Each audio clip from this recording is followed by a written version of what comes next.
neza abakurikiye umuyoboro w'Iyuheal kuri YouTube.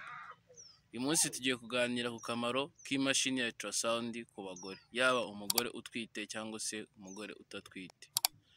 Ubundi imashini ya ultrasound ni imashini ifite akamaro cyane duhereye nko ku mugore utwite.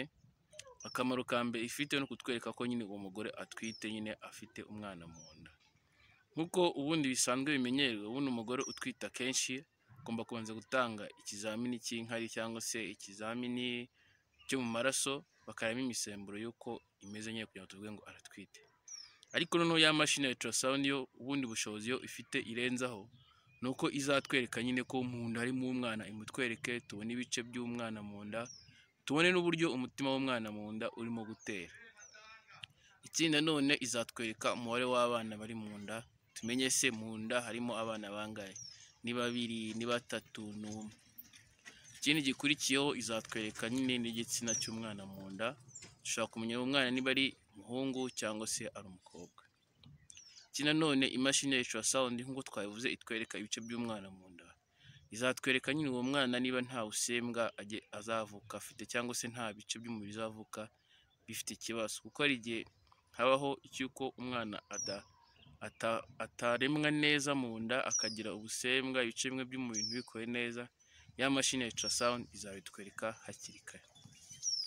Ikindi izanatwereka hamwe n'izindi nyama zose zigendana n'umwana igihe umugore atwite, itwereke placenta ukuntu imeze niba nta kibazo yagize, itwereke code niba nta kibazo, itwereke isuha yo mu nda y'umugore. Mbese izatwereka ibintu byinshi cyane bigendana no gutwita umugore. Imashini ya ultrasound rero ni imashini nziza cyane idufasha nyine kureba nyine ku mugore utwite ukuntu mu nda birimo kugenda.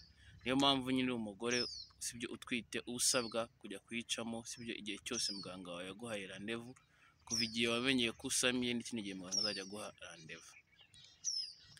Ikindi rero nko ku mugore udatwite, imashini ya ultrasound nayo ifite akamaro kuko hari ibintu ishaka gukora.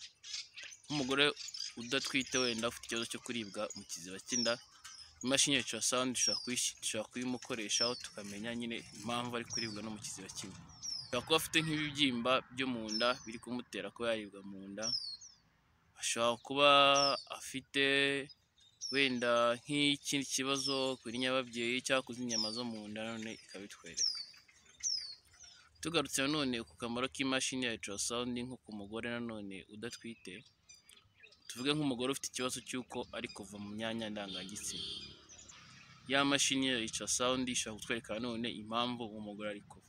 Niba ari ikibazo kiri mu nyababyeyi yakitwereka, ari ikibazo kiri ku ntangangore yakitwereka, mbese ibibazo byose biba biri guturuka ku nyama zo mu nda, ya mashini ya ultrasound ifite ubushobozi bwo kubitwereka. Ikindi nanone nko ku bagore bakunda kugira ibibazo byo gutwita inda twita iz'urubura, ya mashini ya ultrasound ishobora kutwereka ko ufite ikibazo cy'inda y'urubura, bigatuma ubasha guhabwa ubufasha bw'hakiri kare bw'uko iyo nda bashaka kuyikuramo, kuko iba atanize ishobora kuzagutera kanseri.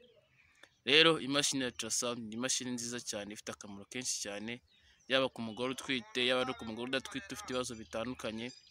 Rero nujya ubona kwa muganga bagiye kwigucishamo, ndakeka nyine uzajya umenya impamvu bashaka ko bagiye gucisha muri iyo mashini ya ultrasound, kandi iri mu mashini nziza zidakunda kugira ibibazo na bimwe bishobora gutera ku mubiri nkuko tuba twumva ku zindi mashini nka za X-ray na CT scan.